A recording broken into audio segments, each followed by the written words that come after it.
기도합시다. 아버지 하나님 감사합니다. 형제 자매가 한 자리에 모여 하나님을 찬송하며 예배합니다.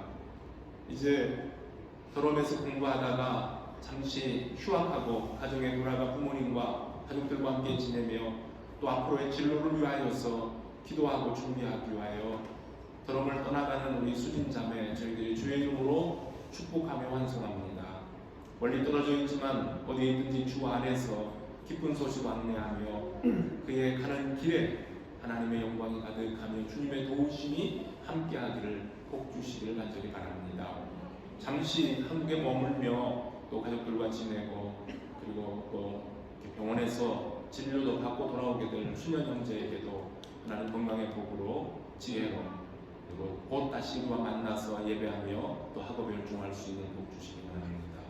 그 몸이 불편해서 수술을 앞두고 있는 김용옥 집사님에게도 하나님 건강의 복 주시되 몸과 마음이 아울러 건강하며 하나님 주신 풍성함을 누릴 수 있는 귀한 날 되게 하시고 잘 수술받고 온몸과 마음이 건강하고 회복되어 이 자리에서 우리와 함께 예배할 수 있는 복 주시기를 바랍니다. 가정에서 예배드리고 있는 오승희 사모님에게도 그 가정 위에도 위로의 복으로 채우시고 또 우리 김혜숙 집사님 가정 위에도 하나님 주신 평강이 넘치게 하시고 한국에서 이렇게 딸과 함께 지내고 있는 우리 박동선 집사님 그리고 그 가정 위에도 하나님 만복으로 좋은 소식을 오가게 하시며 오늘도 흩어져 있는 모든 식구들 어디에 있든지 주 사랑 안에 지키시며 하나님과 함께 동행하는 복된 성도들 삶이 되게 하여 주시옵소서. 감사를 드리며 예수 그리스도의 이름으로 기도합니다. 아멘. 주일학교 어린이들은 선생님과 같이 기도합니다.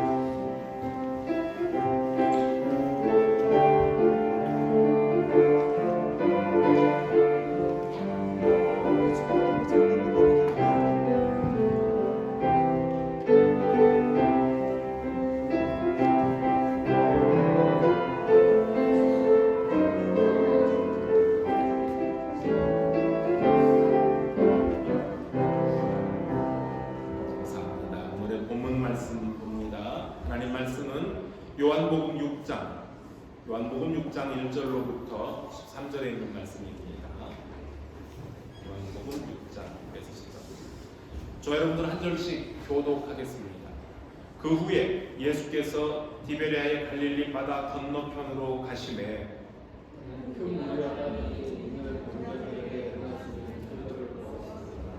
예수께서 산에 오르사 제자들과 함께 거기 앉으시니 예수께서 눈을 들어 큰 무리가 자기에게로 오는 것을 보시고 빌립에게 이르시되 우리가 어디서 떡을 사서 이 사람들을 먹이겠느냐 하시니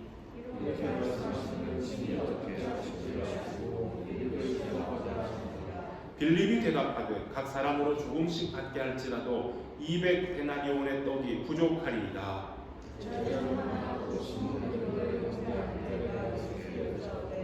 여기 한 아이가 있어 보리떡 5개와 물고기 2마리를 가지고 있나이다. 그러나 그것이 이 많은 사람에게 얼마나 되겠사옵나이까.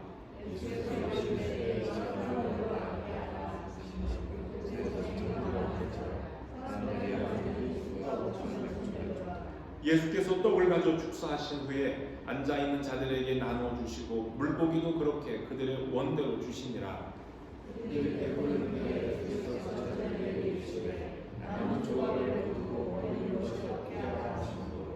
이에 거두니 보리떡 5개로 먹고 남은 조각이 12바구니에 찼더라. 아멘. 이 말씀을 가지고 오늘은 이름 없는 헌신이라는 제목으로 말씀 나누고자 합니다. 기도하겠습니다. 하나님, 주의 말씀을 저희들이 듣습니다. 우리의 마음을 열고 또 우리의 듣는 귀가 있어서 하나님의 말씀을 들을 때에 오늘도 저희들에게 주시는 은혜의 메시지가 되게 하시고 성찬식을 앞두고 저희들이 말씀을 받고 말씀에 준하여 하나님 앞에서 주님이 행하시는 귀한 명령대로 떡과 잔을 대할 수 있는 성도들 되게 해주시기 바랍니다. 예수님의 이름으로 기도합니다. 아멘. 성찬식이 있어서 중고등부 청년들, 학생들도 어른들과 같이 예배를 드리려고 하니까 혹시 목사님이 어려운 날에도 지수도 사무엘은 전사님과 같이 운동하는 거 한번 귀를 열고 같이 한번 들어봅시다. 오늘 같이 읽은 이 본문은 사복음서 마태, 마가, 누가, 요한복음 네 복음서에 모두 기록이 되어 있을 만큼 상당히 중요하게 다루어진 사건이죠. 그리고 주일학교 어린아이들도 많은 선생님들께서 알고 있는 오병이어의 기적에 관한 말씀입니다. 마태, 마가, 누가복음은 이 사건을 거의 동일한 내용으로 같은 관점에서 기록을 했어요.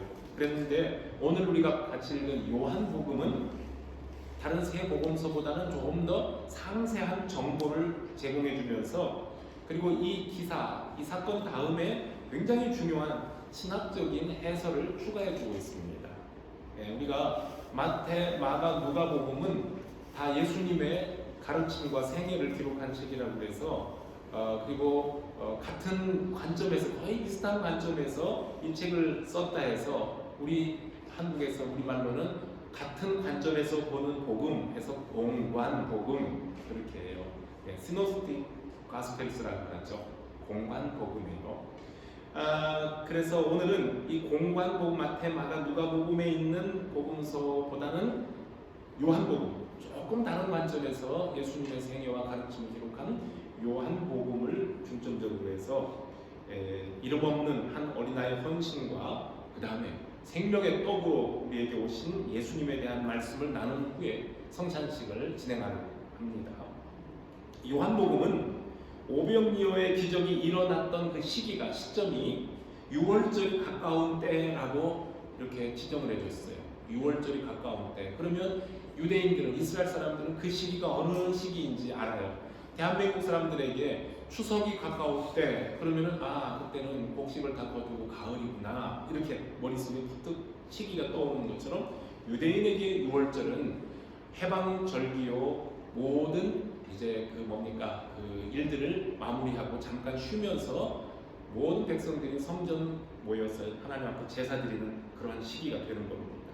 그런데 마태, 마가, 누가복음 이 공관복음은 그때를 세례 요한의 장례를 마친 요한의 제자들이 예수님께 찾아와 우리 선생님 돌아가셨습니다. 장례식까지 다 마쳤습니다. 라고 보고를 한 다음이었다고 합니다.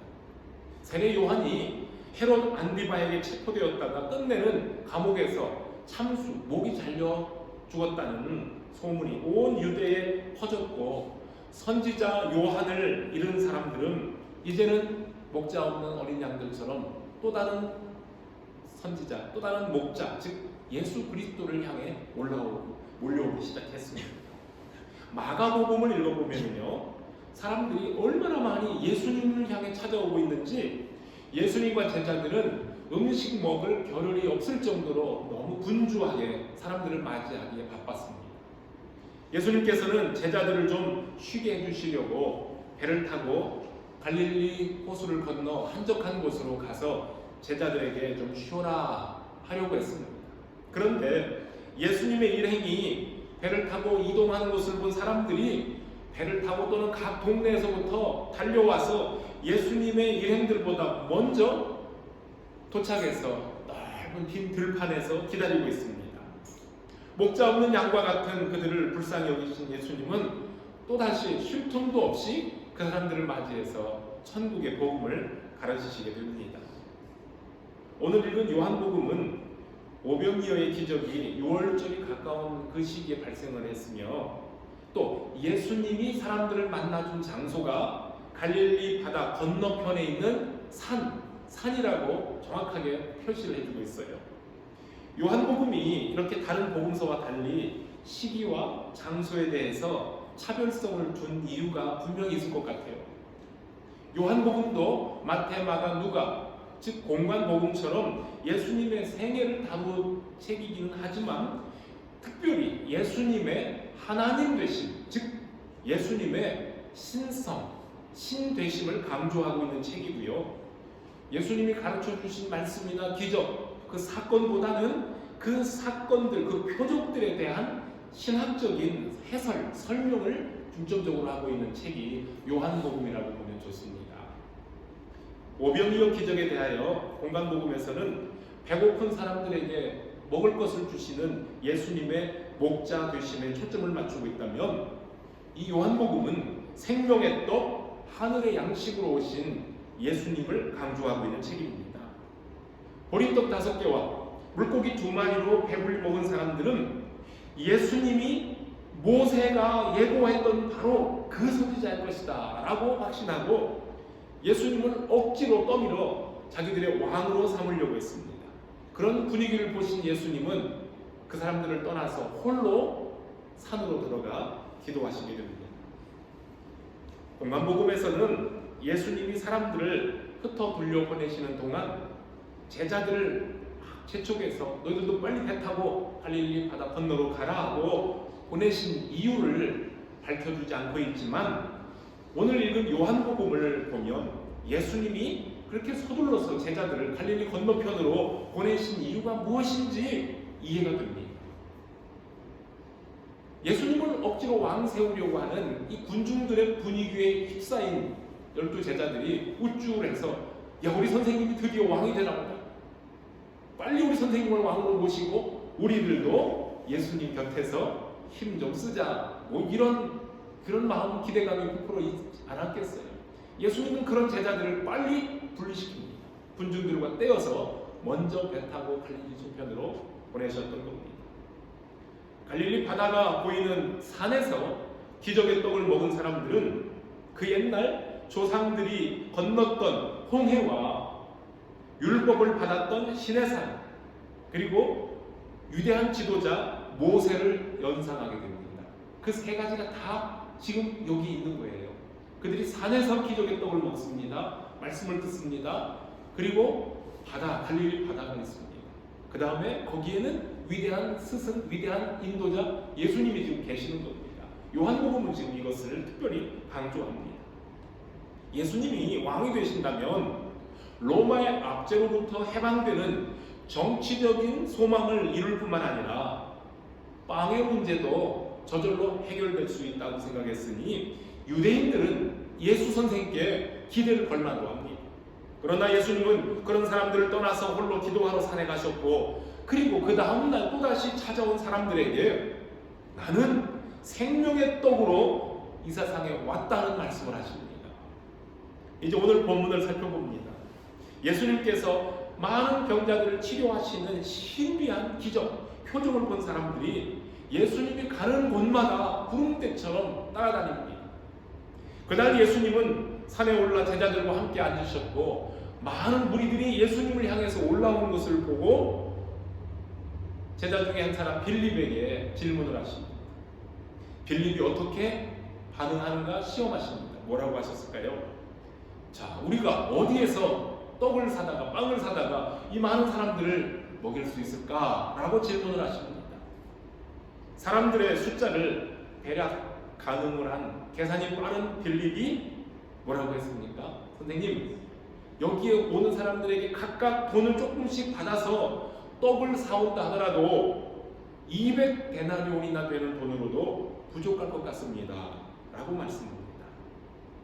지금 우리들에게 그렇게 엄청난 큰 돈도 없지만, 아니 돈이 우리에게 있다 할지라도 지금 당장 이 많은 사람들을 먹일 수 있는 그 떡을, 그 빵을 어디 가서 사올 수 있겠습니까? 선생님, 이 사람들을 먹이는 것은 불가능입니다.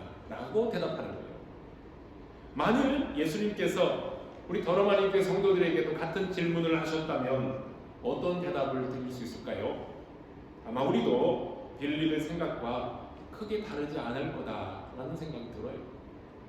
공간복음서에서는 예수님께서 먼저 제자들에게 제안을 했다고, 제자들이 먼저 예수님께 먹을 것을 이렇게 줘야 되지 않는가, 어떻게 이 사람들을 해결되지 않을까라는 식으로 질문한 것으로 보여요. 하루 종일 예수님의 말씀을 듣고 있던 제자들은 저녁 때가 되자 걱정이 된 겁니다. 이곳은, 사람들이 모인 곳은 텅 빈 빈들이고 이제는 집으로 돌아갈 시간이 되었으니 사람들을 돌려보내서 각자 알아서 먹을 것을 사 먹게 하는 것이 좋지 않겠습니까? 라고 먼저 선생님께 제안을 한 거예요. 그런데 예수님은 뭐라고 하십니까? 아니다, 너희가 저 사람들에게 먹을 것을 주어라 고 하십니다. 그러자 제자들이 예수님께 했던 말이 있죠. 선생님, 우리가 어디 가서 200데나리온이나 되는 떡을 사다가 먹일 수 있겠습니까? 했고, 예수님은 너희가 떡이 몇 개나 가지고 있는지 한번 살펴봐라 하고 말씀을 하십니다. 오늘 같이 읽은 요한복음은 이 상황을 좀 더 자세하게 설명합니다. 제자 중에 한 사람 안드레가 한 아이로부터 보리떡 5개와 물고기 2마리를 받아왔어요. 그리고는 예수님께 가져와서 선생님, 그러나 이 많은 사람들에게 이것이 무슨 소용이 있겠습니까? 라고 말씀드립니다. 우리도 같은 생각이었을 겁니다. 만약에 그게 아니라면 주님께서 하루 종일 사람들에게 말씀 전하시느라고 얼마나 배가 고프실까? 선생님이 배고프시니까 다른 사람들은 못 먹어도 선생님이라도 이거 좀 드시면 되지 않을까? 라고 선생님 이거라도 드세요. 그랬을 것 같아요.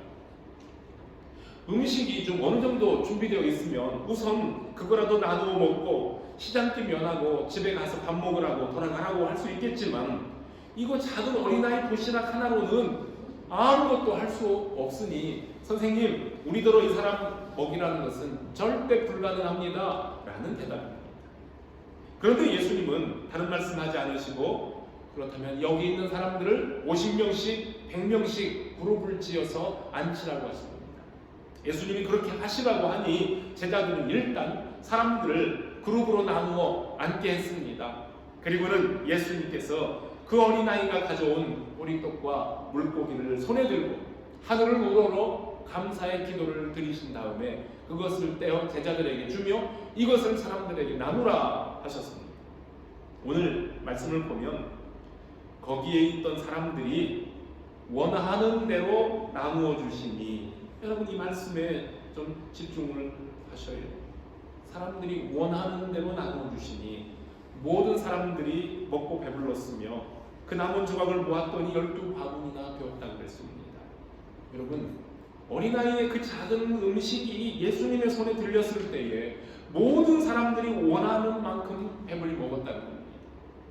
그냥 겨우 시장기가 면할 정도로 따뜻하게 이만큼씩 떼어주시거나 아니면은 나눠주다 보니까 음식이 떨어졌어요. 얼마나 민망했을까요? 그러면은 음식이 부족해서 민망할 정도, 그 정도로 주신 것이 아니라 원하는 대로 좀 더 주세요.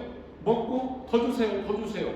원하는 대로 주어서 배불리 먹고도 남은 조각을 12바구니고 두었다고 했습니다. 예수님께서 하시는 일은 이렇게 항상 넉넉합니다. 오병이어의 기적을 실제 있었던 기적이 아니라 상징적인 교훈으로 설명하려는 사람들도 많이 있습니다. 어떻게 했을까요? 어떻게 설명할까요? 이거라는 겁니다. 여러분 중에 혹시 먹을 것을 가진 사람이 있습니까? 라고 제자들이 광고했겠지요. 예수님이 가서 먹을 것이 있나 알아보라고 그러셨잖아요. 그러니까는 사람들 속을 다니면서 혹시 먹을 거 가지고 있어요? 먹을 거 남은 거 있어요? 라고 물었을 거예요.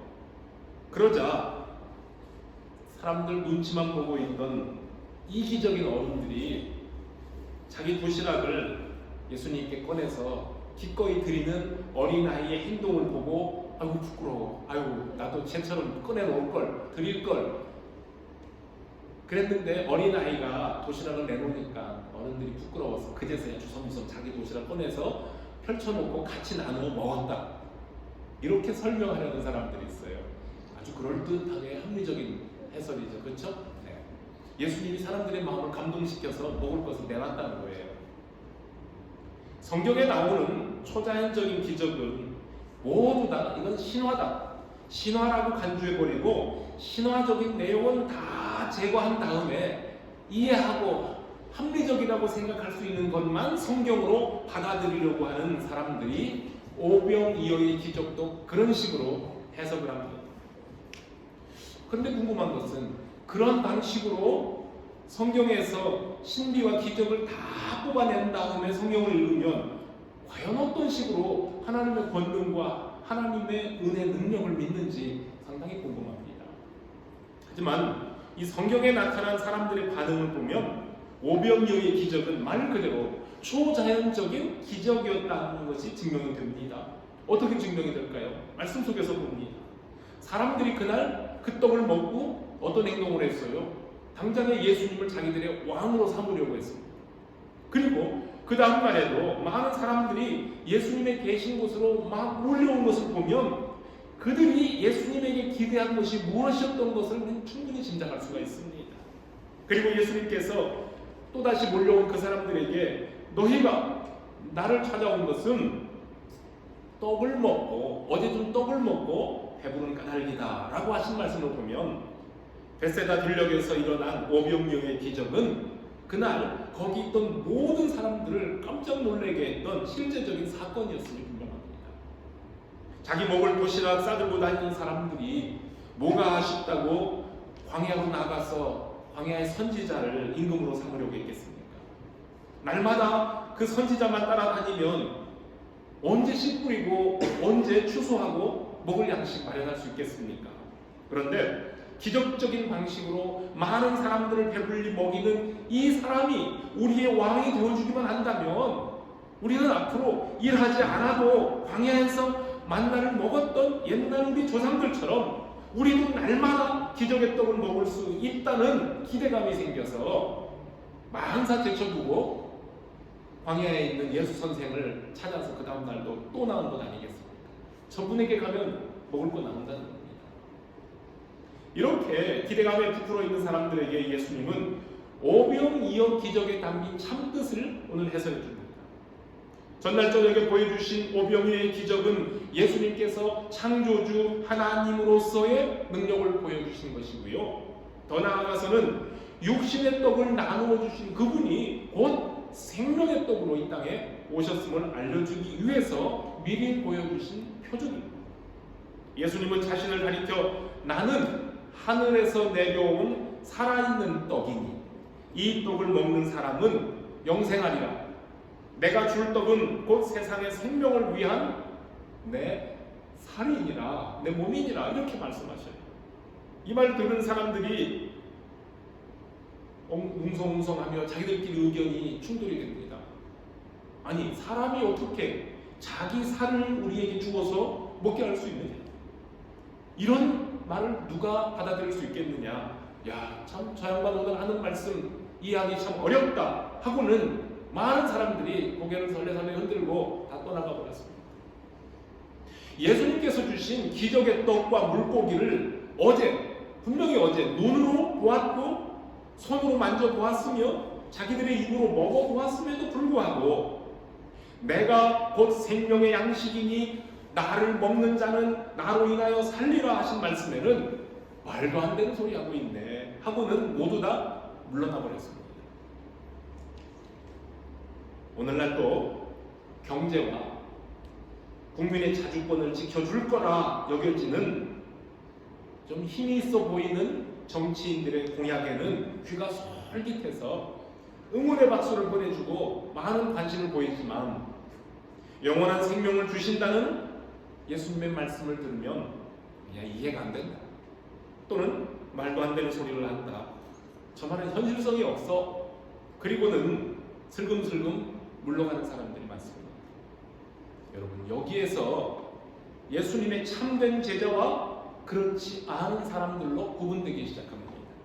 그래서 예수님은 12 제자에게 질문을 하시지 않으셨습니까? 너희들도 나를 떠나가는 저 사람들처럼 나를 떠나려느냐? 라고 예수님이 그 제자들에게 질문하셨던 거예요. 그날 이름도 모르는 한 어린아이가 안드레에게 건네준 작은 도시락으로 남자만 5천이나 되는 사람들을 배부르게 했습니다. 풀밭에 옹기종기 모여 앉아서 즐겁게 음식을 먹으며 감탄을 연발하는 그날의 광경을 한번 상상해 봅시다. 갈릴리 바다가 내려다 보이는 벳세다 언덕에서 하루 종일 하나님의 말씀을 맛있게 받아 먹었던 사람들은 석양의 붉은 노을, 붉은 빛이 갈릴리 바다 수면을 붉게 물들이는 그 아름다운 시간, 보리떡과 물고기를 맛있게 먹으며 행복한 하루를 마감하고 있었을 겁니다. 성지순례 가면 갈릴리 바다에서 한번 떡 먹어봅시다.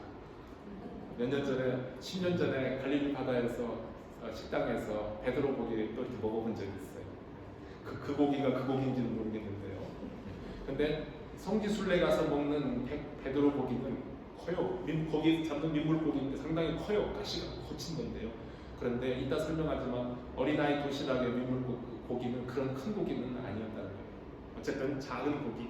그래도 예수님이 주신 기적의 떡과 고기를 먹으며 그날 저녁 그곳에 모여있던 수많은 사람들은 엄청난 감격 속에 빠져있었을 겁니다. 그날 베세다 언덕에서 기네스북에 오를 만한 엄청나게 큰 초대형 피크닉이 열린 겁니다. 어린아이가 가져온 이 빵은 가난한 사람들이나 먹는 거친 보리빵. 원래 빵은 밀가루로 만드는 거 아니에요? 지금도 팔레스틴 사람들이 먹는 그런 빵이 있는데 그거보다 더 거친 보리빵이었고, 또 물고기라고 하는 것은 보리빵을 먹다가 거친 보리빵 먹다가 목이 막히지 말라고 반찬으로 함께 먹었던 소금에 절인 아주 작은 생선이었을 거라는 겁니다.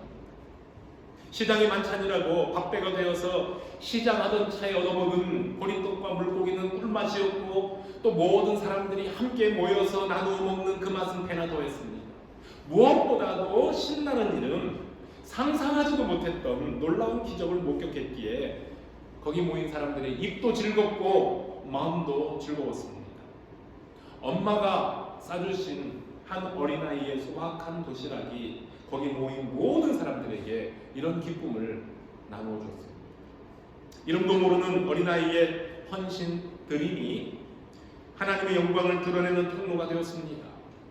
성경의 기적과 신비를 부정하는 사람들이 주장하는 것처럼 사람들이 볼품없는 음식이 부끄러워 선뜻 내놓지 않고 있거나, 아니면 자기 혼자 먹으려고 눈치 보다가 꽁꽁 그냥 감춰두고 있었다고 가정을 합시다. 만약 그리고 거기에 그날 왔던 어린아이가 그 도시락을 자기 혼자만 몰래 이렇게 먹었다면 그냥 그것으로 끝나는 거예요. 그 도시락은 어린아이 도시락으로 끝입니다. 그러나 그것이 주님의 손에 들려졌을 때에 5,000배, 10,000배의 효과가 나타납니다. 이렇게 이름도 빛도 없이 묵묵히 섬기는 소박한 헌신으로 하나님의 능력은 온 세상에 나타나고 있습니다. 우리 교회도 이렇게 작고 소박한 헌신들이 모여서 사랑의 공동체를 이루어갑니다. 한 사람의 작은 섬김으로 많은 사람들이 따뜻함을 누립니다. 주일 예배도 그렇고 주일학교도 그렇고 예배 후에 친교와 소그룹 모임에서도, 그리고 여러분들이 주중에 나누는 성도들의 교제 속에서도 이름이 알려지지 않는 한 어린아이 드림과 같은 작은 헌신들이 모여서 우리 도롱 한인교회를 이루어갑니다. 계산이 빠른 빌립을 시험하신 주님은 우리를 시험하실 수도 있습니다. 어린아이의 작은 도시락을 예수님이 가져와서 하지만 선생님 이것으로 무엇을 할 수 있습니까? 라고 했던 안드레처럼 내 손에 들려있는 작은 것만 보는 우리를 예수님께서는 시험하십니다. 우리 주님은 우리들의 보탬, 우리가 보태드리는 것 없어도 뜻하시는 일을 결국은 하실 것이지만, 그래도 저와 여러분들 사람을 통해 일을 시작하시고 그 일을 끝내 이루십니다. 하나님께서 주관하시는 그 일에 저와 여러분들은 수종드는 일꾼들입니다. 영광스러운 주님의 일꾼들입니다. 모세의 손에 들린 지팡이가 초라한 막대기에 불과했지만 홍해를 가르고 그 능력을 행하고 반석에서 물을 나타내는 능력의 하나님의 지팡이가 되었었습니다. 광야에서 양돌 보는 목자에 불과했던 모세가 하나님의 손에 붙잡혀 일하게 될 때에 바로의 선악 위에서 붙들려 고통받는 그 백성들을 구원하는 인도자가 되었습니다. 빌립과 안드레가 이것은 불가능한 일입니다라고 말씀드렸던 것처럼 모세 역시 하나님 나는 안 됩니다, 나는 그 일에 적합한 자가 아닙니다 라고 했었습니다. 그런데 하나님의 뜻에 순종했을 때 모세는 상상을 초월하는 일을 하고 있었습니다. 예수님의 제자들 역시 그랬어요. 그날 베세다 들녘에서 예수님이 떼어주신 떡과 물고기를 들고 또 다른 사람들에게 나누어 주기 시작했을 때에 거기 있던 모든 사람들을 배부르게 먹이는 놀라운 일에 예수님의 제자들도 동참했으니 그 시간 얼마나 신나고 영광스러운 순간이었는가 우리가 상상해 볼 수 있습니다. 도시락을 내놓은 그 어린아이가 예수님이 내 도시락 가지고 분명히 기적을 행하실 거야, 뭐 그런 기대감을 가지고 선생님 내 도시락 드릴 테니 한번 기적 좀 행해 보세요, 뭐 이런 마음으로 드렸겠습니까? 아니죠. 그저 예수님이 필요로 하시다 하니 여기 있습니다 라고 즐겁게 드렸을 겁니다. 어린아이의 소박한 물질이었는데 예수님은 그것을 하찮다 여기지 않아 하시고 그것을 손에 들고 하나님께 우러러 감사와 축복의 기도를 드렸으며 모든 사람들로 하여금 놀라운 역사를 보게 하십니다. 이름도 모르는 한 어린아이의 드림으로 그날 거기 있던 모든 사람들이 천국 잔치를 경험할 수 있었습니다. 오병이어로 남자만 5,000명 이상이나 되는 사람들이 배불리 먹고도 남은 조각이 12바구니나 되었다고 하니 이것은 사람의 계산법으로는 불가능한 건 맞습니다. 하나님 나라가 아니고는 어떻게 이것이 가능하겠습니까? 나의 작은 섬김과 드림이 내가 상상치도 못했던 하나님의 능력을 경험하게 만들고 많은 사람들에게 하나님 나라의 기쁨을 맛보게 해줍니다. 오늘 우리들이 주님이 명하신 성찬 예식에 참여합니다. 한 어린아이가 예수님께 작은 도시락 드려서 나 하나로 인해서 많은 사람들이 배부르게 먹었던 것처럼 우리 예수님은 예수님의 몸을 우리에게 생명의 떡으로 주셔서 예수님의 몸, 생명의 떡을 먹는 많은 영혼들을 영원한 생명으로 옮겨주셨습니다. 우리를 살리시기 위한 헌신이고요, 아버지 하나님께 대한 순종의 헌신이었습니다. 오늘도 그 귀한 생명을 희생하여 나를 구원하신 예수 그리스도의 죽으심을 기억하며 주님께서 명하신 성찬 예식에 동참하는 은혜의 시간 되기를 간절히 바랍니다. 이제 우리